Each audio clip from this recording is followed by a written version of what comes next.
অহা 23 তাৰিখ ৰাতিপুৱাৰ পৰা নতুন দিল্লীত লাচিত বৰফুকনৰ 400তম জয়ন্তী অনুষ্ঠান আৰম্ভ হ'ব। আমাৰ কাৰ্যসূচী 3 দিন জুৰি চলিব, 23, 24 আৰু 25 তাৰিখ। 23 তাৰিখ ৰাতিপুৱা 11 বজাত কেন্দ্ৰীয় বিত্তমন্ত্ৰী অসমৰ 2000 বছৰীয়া কুমাৰ ভাস্কৰ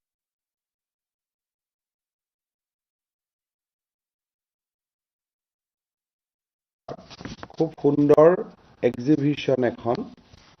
উদ্বোধন কৰিব। গুৱাহাটী সংগ্ৰহালয়ৰ পৰা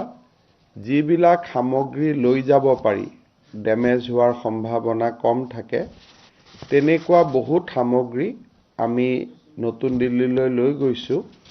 আৰু যিবিলাক সামগ্ৰী লৈ যাব নোৱাৰি সেইবিলাকৰ আমি ৰেপ্লিকা কিছুমান বনাইছোঁ যাতে পিছলৈ ৰাইজে সেইবিলাকৰ দেখাৰ পিছত গুৱাহাটী মিউজিয়ামলৈ আহিব পাৰে। 600 বছৰীয়া আহোম ইতিহাস ইয়াত বিশেষভাৱে সন্নিৱিষ্ট কৰা হৈছে। আমাৰ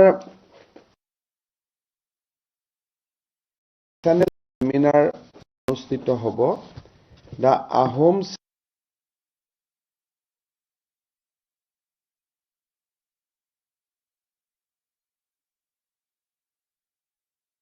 কেইবাজনো ৰিনাউণ্ড হিষ্টৰিয়ানে অংশগ্ৰহণ কৰিব। অসমৰ পৰা সমুদ্ৰগুপ্ত কাশ্যপ, ডক্টৰ চন্দন শৰ্মা, কুলদীপ পাটোৱাৰী আৰু এই চেমিনাৰখনত আমাৰ former DGP of Assam and UP Shri প্ৰকাশ সিং আৰু জৱাহৰলাল নেহৰু বিশ্ববিদ্যালয়ৰ ভাইচ চেঞ্চেলৰ কপিল কাপুৰে অংশগ্ৰহণ কৰিব। ৰাজ্যৰ প্ৰাক্তন মুখ্য সচিব জিষ্ণু বৰুৱাই ইয়াক মডাৰেট কৰিব। সন্ধিয়া আমাৰ এখন সাংস্কৃতিক সন্ধিয়া অনুষ্ঠিত হ'ব, দেশপ্ৰেমমূলক। তাত পাপন অংগৰাগ মহন্ত আদিও থাকিব। কিন্তু মই জনাবলৈ পাই ভাল পাইছোঁ যে এই সাংস্কৃতিক অনুষ্ঠানৰ কাৰণে অংগৰাগ মহন্তই কোনো ধৰণৰ প্ৰফেশ্যনেল ফি চাৰ্জ নকৰাৰ বাবে সিদ্ধান্ত লৈছে, যিহেতু এইটো খালি দেশপ্ৰেমমূলক গীতৰ ওপৰতে হ'ব আৰু লাচিতৰ জন্ম জয়ন্তী। এই সাংস্কৃতিক সন্ধিয়াখন উদ্বোধন কৰিব কিৰেণ ৰিজিজু ডাঙৰীয়াই। 24 তাৰিখে আমি ৰাতিপুৱা আকৌ এখন চেমিনাৰ অনুষ্ঠিত হ'ব, যিখন চেমিনাৰৰ মূল বিষয়বস্তুটো হ'ব ইগনোৰ্ড হিষ্টগ্ৰাফি অফ আছাম এছাৰশ্যন। ইয়াতে অসমৰ পৰা প্ৰফেচাৰ ৰাজীৱ হেণ্ডিক, প্ৰফেচাৰ সংগীতা গগৈ আৰু ৰাষ্ট্ৰীয় প্ৰেক্ষাপটত চাণক্য ফিল্ম যিগৰাকী পণ্ডিতে বনাইছিল, চন্দ্ৰপ্ৰকাশ দ্বিবেদী, ডক্টৰ বিক্ৰম সম্পত এমিনেণ্ট অথৰ আৰু Rajesh Kumar Singh film maker and critic, তেওঁলোকে অংশগ্ৰহণ কৰিব আৰু ইয়াক মডাৰেট কৰিব ডক্টৰ ননীগোপাল মহন্তই। সন্ধিয়া 3:30 বজাত কেন্দ্ৰীয় গৃহমন্ত্ৰী অমিত শ্বাহ ডাঙৰীয়াই এটা প্লেনাৰীত ভাষণ দিব। এই প্লেনাৰীতে লাচিত বৰফুকনৰ ওপৰত আমি নিৰ্মাণ কৰি ওলোৱা ডকুমেণ্টেৰীখনৰ 15 মিনিট প্ৰদৰ্শন কৰা হ'ব। 25 তাৰিখে ৰাতিপুৱা 9:30 বজাত আমি যিখন ডকুমেণ্টেৰী বনাই ওলাইছোঁ সেইখন 45 মিনিটৰ। গতিকে 45 মিনিটৰ ফুল লেংথ ডকুমেণ্টেৰীখন স্ক্ৰিনিং কৰা হ'ব। আৰু 11 বজাত ভাৰতৰ প্ৰধানমন্ত্ৰী নৰেন্দ্ৰ মোদী ডাঙৰীয়াই ৰাইজক সম্বোধন কৰিব আৰু এইটোৱে আমাৰ ভেলিডেক্টৰী সেশন হ'ব। প্ৰধানমন্ত্ৰী নৰেন্দ্ৰ মোদী ডাঙৰীয়াই এই অনুষ্ঠানতে লাচিত বৰফুকনৰ জীৱন সামৰি ইংৰাজী ভাষাত অসম চৰকাৰে প্ৰকাশ কৰা এখন পুথি আনুষ্ঠানিকভাৱে উদ্বোধন কৰিব। 26 নৱেম্বৰ তাৰিখে নেশ্যনেল ডিফেন্স একাডেমি পুনেত লাচিত বৰফুকনৰ ওপৰত এটা কমেমৰেটিভ এটা ভাষণ হ'ব। তাত বিশিষ্ট সাংবাদিক আৰু ৰক্ষা বিশেষজ্ঞ নীতিন গোখলে লাচিত বৰফুকন বক্তৃতামালাত ভাষণ দিব। সিদিনাখনেই তাৰ বেছ কেডেটজনক NDAৰ লাচিত বৰফুকন বঁটাৰে সন্মানিত কৰা হ'ব। প্ৰায় 26 তাৰিখলৈকে এই ধৰণে লাচিত বৰফুকনৰ জন্ম জয়ন্তী অসম চৰকাৰে পালন কৰিব। সমান্তৰালভাৱে আমাৰ জিলা সদৰসমূহতো বিভিন্ন কাৰ্যসূচী অনুষ্ঠিত হৈছে। যোৱাকালি হোলোঙাপাৰত আমি 50 বিঘা মাটিও চমজি ল'লোঁ আৰু ৰাষ্ট্ৰৰ এটা বিশেষ প্ৰতিষ্ঠানক, খ্যাতনামা প্ৰতিষ্ঠানক ইতিমধ্যে অসম চৰকাৰে আলাবৈ ৰণৰ সমাধি আৰু লাচিত বৰফুকন সমাধি নিৰ্মাণৰ দায়িত্ব দিছে। হায়দৰাবাদত থকা নেশ্যনেল পুলিচ একাডেমিটো লাচিতৰ স্মৃতিত এটা ভৱন নিৰ্মাণৰ পৰিকল্পনা ৰাজ্য চৰকাৰে হাতত লৈছে। অসমৰ পৰা কিছু ব্যক্তিক আমি নিমন্ত্ৰণ জনাইছোঁ, যিসকলে বিশেষকৈ সামাজিক সংগঠন আদিৰ লগত জড়িত। কিন্তু অসমৰ সংবাদ মাধ্যমক আমাৰ অনুৰোধ থাকিব যাতে নতুন দিল্লীত অনুষ্ঠিত হোৱা এই সমগ্ৰ অনুষ্ঠানৰ খুব বহলভাৱে প্ৰচাৰ কৰি অসমত থকা ৰাইজক যাতে তেওঁলোকে অৱগত কৰে। যোৱা দুদিন মই নতুন দিল্লীত থকা অৱস্থাত দিল্লী বিশ্ববিদ্যালয় আৰু দিল্লীত থকা কেইবাগৰো বুৰঞ্জীবিদ, অধ্যাপক অধ্যাপিকা আৰু কেইবাগৰাকীও ইউটিউব আদিত যথেষ্ট ইনফ্লুৱেঞ্চ থকা সামাজিক ব্যক্তিসকলক মই সাক্ষাৎ কৰিছোঁ, আলোচনা কৰিছোঁ আৰু সকলোৰে মনত এটাই প্ৰশ্ন আহিছিলে যে বেটল অফ শৰাইঘাট বা শৰাইঘাটৰ যুদ্ধৰ ওপৰত ৰাষ্ট্ৰীয় প্ৰেক্ষাপটত মানুহে কিয় ইমান কম জানে। বহুকেইজন হিষ্টৰিয়ানে নিজে মোৰ আগত স্বীকাৰ কৰিছে যে আমি যিমান পঢ়িছোঁ অত্যন্ত কম পঢ়িছোঁ in comparison to the huge historical significance. নতুন দিল্লীতো লাচিত বৰফুকনৰ এই জয়ন্তীৰ ওপৰত অসম চৰকাৰে যথেষ্ট প্ৰচাৰ প্ৰসাৰ কৰিছে। গতিকে মই ভাবোঁ যে এই অনুষ্ঠানে লাচিত বৰফুকনৰ জীৱন, অসম বুৰঞ্জীৰ ওপৰত মানুহৰ আগ্ৰহ আৰু অসমৰ ওপৰত আগ্ৰহ আটাইবোৰ বৃদ্ধি পাব। মই এটা অসমৰ ৰাইজক বিশেষভাৱে অনুৰোধ কৰিম যে 24 তাৰিখটোৱে হৈছে লাচিত বৰফুকনৰ 400তম জয়ন্তী। এই 24 তাৰিখৰ দিনটো সন্ধিয়া লাচিত বৰফুকনক স্মৃতিত আৰু তেখেতক শ্ৰদ্ধা জনাই এগোগছি চাকি য'ত যেনেকৈ পাৰি যাবৰ বাবে মই অসমবাসী ৰাইজক অনুৰোধ আৰু আহ্বান জনাম। লাচিত বৰফুকনৰ এই জয়ন্তীয়ে যিহেতু অহা 3 দিন আমাৰ মুখ্য অনুষ্ঠান হ'ব, গতিকে অহাকালি ময়ো যাম। মই মনত ভাবিছিলোঁ যে সাংবাদিকসকলক এই বিষয়ে অৱগত কৰিম, সেই বিষয়ে আপোনালোকক মই মাতিছিলোঁ। আপোনালোকৰ যদি কিবা প্ৰশ্ন আছে কৰিব পাৰে।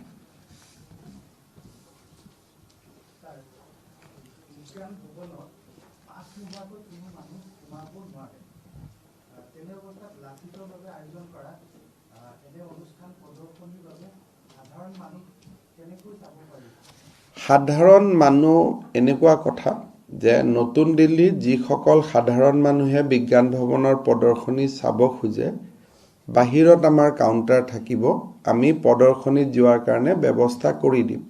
কিন্তু সভাখন নিমন্ত্ৰিত ব্যক্তিৰ কাৰণে সভাত অনিমন্ত্ৰিত ব্যক্তি যোৱাৰ কথাও নাই আৰু সাধাৰণতে যিকোনো সভাতে মানুহ বিনা নিমন্ত্ৰণ নাহে গতিকে এই অনুষ্ঠানটো অকল কাৰণ তাত সিটিং কেপাচিটি হল 1250 গতিকে অকল নিমন্ত্ৰিত ব্যক্তিৰ কাৰণেহে এই প্লেনাৰী সেশন বিলাক অনুষ্ঠিত হ'ব কিন্তু প্ৰদৰ্শনীখন দিনৰ ভাগত চাব যোৱাৰ কাৰণে চৰকাৰ যোন যাব খোজে আমাৰ বাহিৰতে টেবুল থাকিব আমি তাতে তেওঁলোকক পাস কৰি দি থাকিম তেওঁলোক গৈ থাকিব পাৰিব ভিতৰ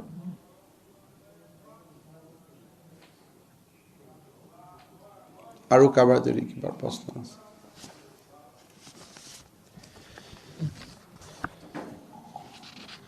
মই এটা সুধিব বিচাৰিছো শেহতীয়াভাৱে লাচিত বৰফুকনক লৈ বহুতে বেলেগ বেলেগ বিতৰ্ক কৰি আছে যে লাচিত বৰফুকন অসমীয়া বীৰ বা ভাৰতীয় বীৰ নহয় বা হিন্দু বীৰ নহয় এই বিষয়টোত আপুনি কি মন্তব্য কৰিব বিচাৰিব মই এইটোৱে ক'ম যে লাচিত বৰফুকন এজন আহোম বীৰ লাচিত বৰফুকন এজন অসম বীৰ লাচিত বৰফুকন এজন ভাৰতীয় বীৰ আৰু লাচিত বৰফুকন এজন বিশ্ববীৰ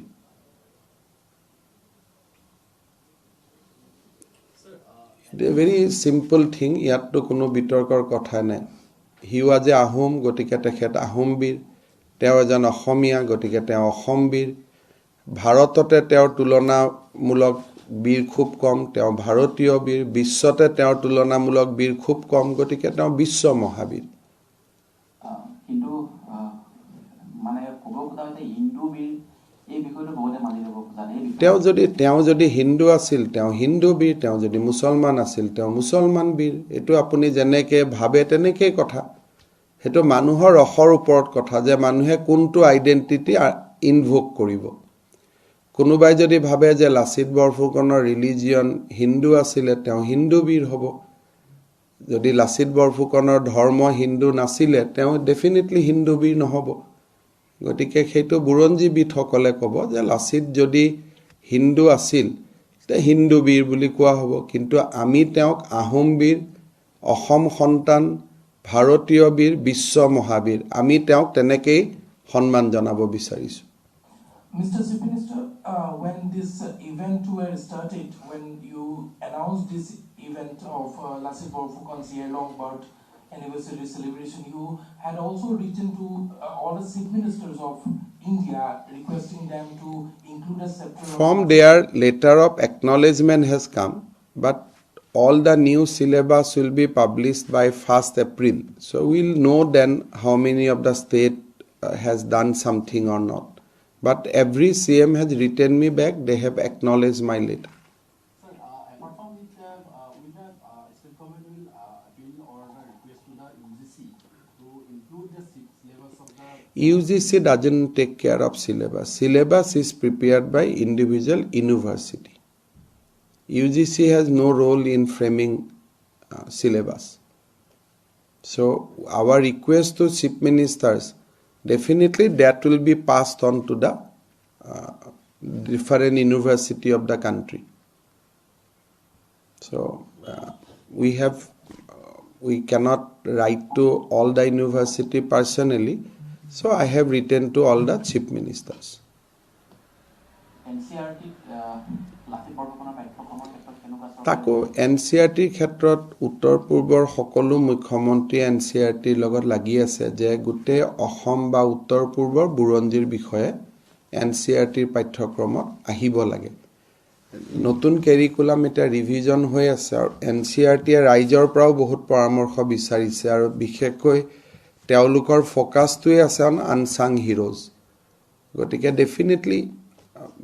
ইয়াত ওলাব কিন্তু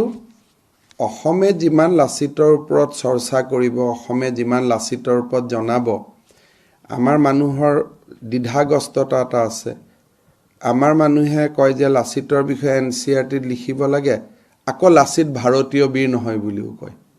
আপুনি 5 মিনিটত দুই ধৰণে দুটা কন্ট্ৰাডিক্টৰি প্ৰশ্ন কৰি দিলে গতিকে যদি তেওঁ ভাৰতীয় বীৰ নহয় তেওঁৰ কথা এনচিআৰটিত কিয় ওলাব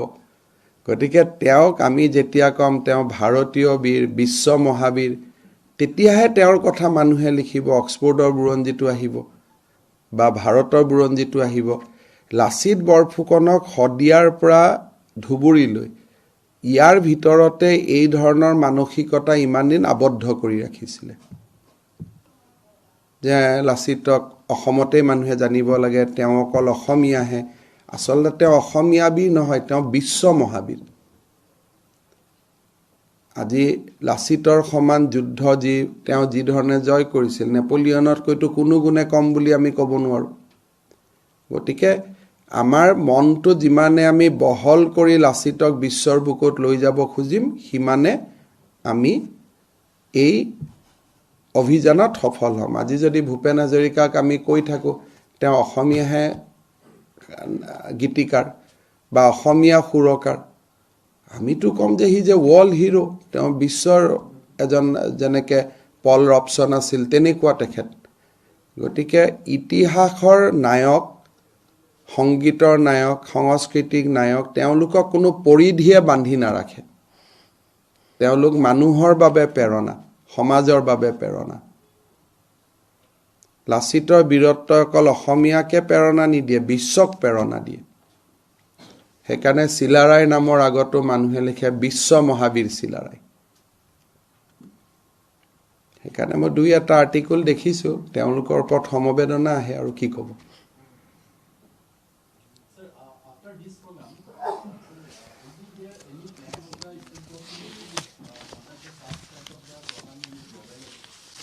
Look, state government,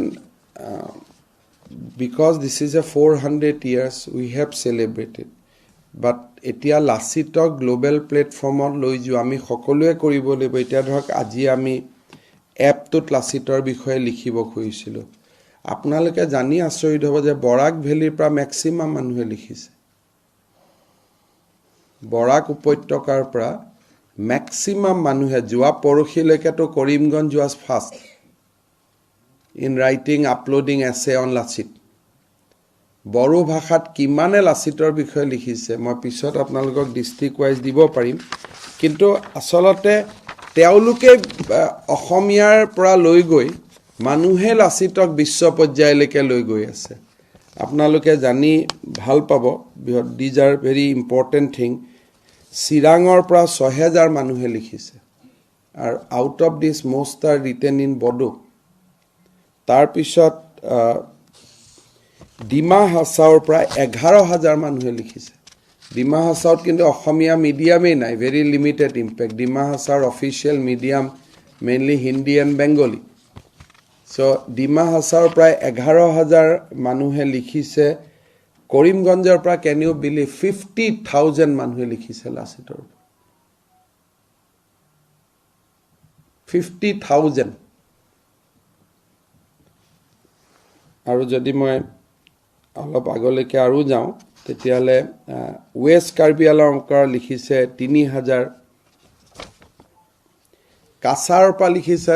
অলমোস্ট 40,000 40,000 আর সব বেঙ্গলি ভাষাত লিখিছে so these are big lesson to learn যে কেনেকে মানুহে সীমাৰ পৰিধি ভাঙি লাচিতৰ আদৰি লৈছে লাচিতৰ বীৰ গাথা স্মৰণ কৰিছে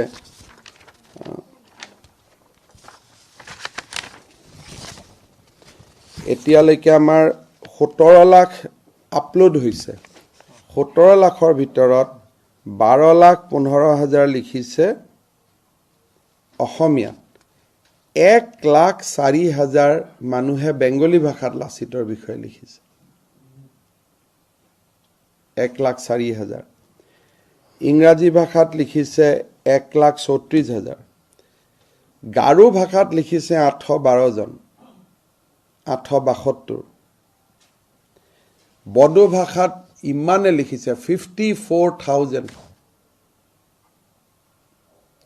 সো অসমীয়া বীৰৰ ডেফিনেশনৰ পৰা বহুত দূৰত গুচি গল Lachit Borphukan now he has been accepted by everybody আৰু যদি আমি অলপ গ্লোবেলত লৈ যাওঁ হয়তো জাপানিজ ভাষাটো মানুহে লাচিতৰ বিষয়ে লিখিব যদি আমি জনাব পাৰোঁ ডিমাচা ভাষাত 9 জনে লিখিছে সংস্কৃতত 7 জনে লিখিছে নেপালী ভাষাত 28 জনে লিখিছে মণিপুৰী ভাষাত 347 জনে লিখিছে সো ভাৰতীয় গোটেইকেইটা ভাষাতে লাচিতৰ ওপৰত লিখিছে বাট ইট ইজ ষ্টিল এ আসামৰ ভিতৰতে বেছি আহিছে আৰু যদি আমি আজি খুব কম্পেয়াৰ কৰাৰ কথা নহয় বাট শিৱসাগৰ যোৰহাটৰ লগত কৰিমগঞ্জে সমানে প্ৰতিযোগিতা কৰিছে শিৱসাগৰ লিখিছে 53,000 ব্যক্তিয়ে আৰু যোৰহাটত লিখিছে 70,000 আৰু কৰিমগঞ্জত লিখিছে 50,000 শিলচৰত লিখিছে 40,000 এটলিষ্ট লাচিতক আমি বহুত দূৰ নৱপ্ৰজন্মৰ মাজত লাচিতক লৈ আৰু যোৱা কেইদিন ধৰি যেতিয়া দিল্লীত মই কথা পাতি আছো মানুহৰ ইমান উৎসাহ উদ্দীপনা আছে লাচিত বৰফুকনক লৈ গতিকে লাচিত বৰফুকনৰ যশস্যা বিশ্বত বিয়পি পৰিলে মানুহে অসমক সন্মানৰ চকুৰে চাব আৰু আমি গোটেই কিতাপত আসামছ হিৰো আহোম হিৰো আমি এইটোৱে লিখিছো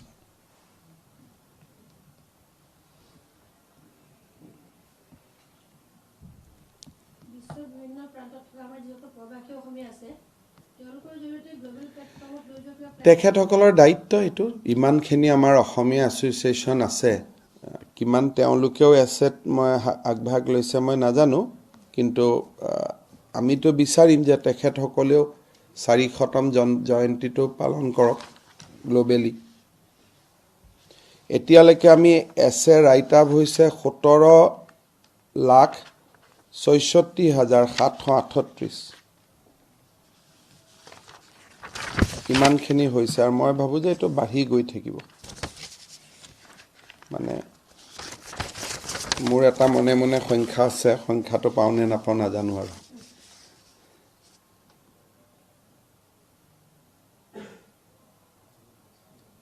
আৰু কিবা প্ৰশ্ন আছে হ'ব আজি পাঞ্জাবে এটা অতি সাংঘাতিক হত্যাকাণ্ড এজন লোকক গাড়ীতে গুলিয়াই হত্যা কৰা হৈছে এতিয়ালৈকে ধন লুট নে বেলেগ কথা গম পোৱা নাই কিন্তু দিন দুপৰতে হত্যাকাণ্ডটোৱে বিভিন্ন প্ৰশ্ন উত্থাপন আমাৰ ইনিচিয়েল লিড পুলিচে অলপ পাইছে আৰু এই গোটেই হত্যাকাণ্ডটোৰ বিশেষকৈ ইমিডিয়েট যেটো অনুসন্ধানত আহিছে উদ্দেশ্যটো টকাটো লোৱাই আছিলে আৰু তেনেকৈ অলপ পুলিচে ভাবিছে কিন্তু ইনভেষ্টিগেশ্যন চলি আছে কিছু প্ৰিলিমিনাৰী লিড পোৱা গৈছে মই ভাবো যে কম সময়ৰ ভিতৰতে পুলিচে এইটো ক্ৰেক কৰিব পাৰিব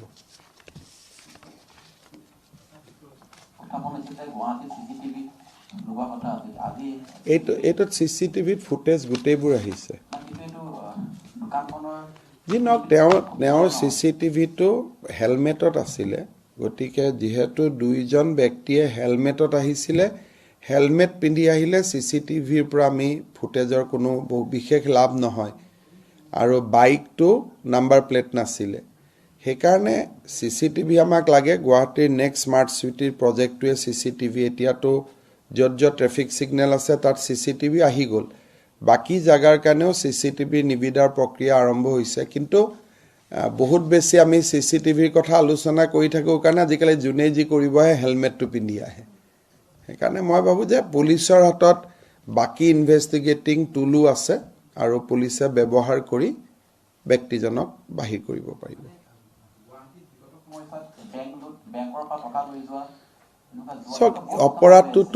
অপৰাধজনিত কাম কাজত এছাম লোকেতো কৰে কিন্তু বহুত আৰু কমৰ মই কম্পেৰিজনটো মই চেক কৰা নাই ডেটা ওয়াইজ কি কিন্তু এই ঘটনাটো হৈছে আমি দোষীক মই ৰাতিপুৱাৰ পৰা পুলিচ আয়ুক্তক মই কৈ আছো যে যিমান সোনকালে পাৰি অপৰাধীক ধৰিব লাগে আৰু যোৱা এটা বছৰত গুৱাহাটীত যিমান কেইটা মাৰ্ডাৰ হৈছে বা ঘটনা হৈছে গোটেই কেইটাই গুৱাহাটী পুলিচে এতিয়ালৈকে ক্ৰেক কৰিব পাৰিছে গতিকে এইটো আশা কৰো যে এইটো যাতে ক্ৰেক কৰিব পাৰে কৈছে আমাৰ হয়তো এতিয়া কোনে কৰিছে আমি গম পাম, কিন্তু ই এটা যে বিভিন্ন ঘটনাটো আমাৰে মানুহবিলাকে কৰি আছে। গতিকে এটা আজি অপৰাধজনিত ঘটনা অসমীয়া মানুহৰ হাতেদি হ'ব পাৰি, সেইটোতো আগত আমি কেতিয়াও ভবাই নাছিলোঁ। এইটো দুৰ্ভাগ্য বুলি ক'ব লাগিব। ঢেকীয়াজুলিৰ ঘটনাটোৰ বিষয়টো আমি আলোচনাই কৰিছোঁ যে এইটো মই অসমীয়া মানুহে কৰিছে বুলি মই কোৱা নাই, কিন্তু দুই এটা ঘটনা আমাৰ সমাজতো আহিলে আগত যিবোৰ নাহিছিলে। আগতে এইবিলাক ঘটনাটো আমি শুনাই নাছিলোঁ সৰুতে। Rahul Gandhi was addressing his first rally in Gujarat today, and he said, quote unquote, BJP wants you to live in jungle. He was addressing the tribals in this particular election rally. How would you like to react on that? I don't think that tribal wants to discontinue their traditional lifestyle. So jungle is not a demeaning word. Jungle, jal, jamin, jungle, these are very, very emotional words. For the people like Rahul Gandhi, who doesn't stay in jungle,